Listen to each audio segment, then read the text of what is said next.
Hello everyone, welcome back to my channel.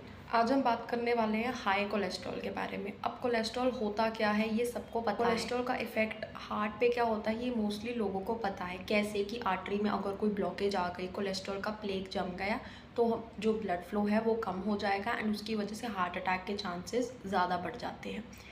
लेकिन mostly लोगों को ये नहीं पता कि हाई कोलेस्ट्रॉल का इफ़ेक्ट उनकी हड्डियों के ऊपर भी पड़ सकता है। कैसे? Let's discuss it today.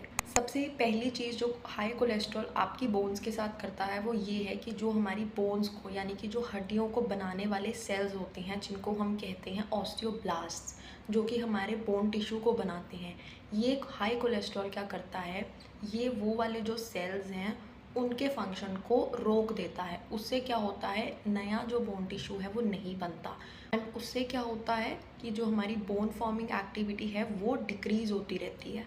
Second चीज़ ये क्या करता है, बोन रिसॉर्प्शन को बढ़ा देता है। बोन रिसॉर्प्शन क्या होती है कि जिससे बोन का ब्रेक डाउन होता है। बोन मतलब हड्डी टूटना शुरू हो जाती है, ये उस एक्टिविटी को बढ़ा देता है।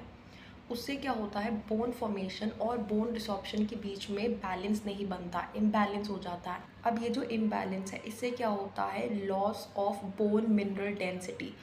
तीसरी चीज़ ये क्या करता है, systemic inflammation and oxidative stress.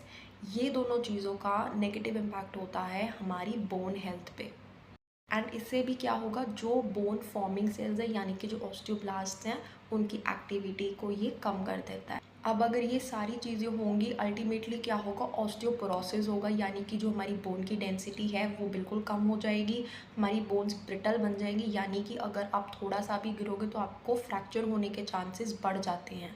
So remember, if you are controlling your cholesterol, it is not just for your heart health but for your bones too. So yeah, that's all for today. I'll see you in the next time. Take care. Bye bye.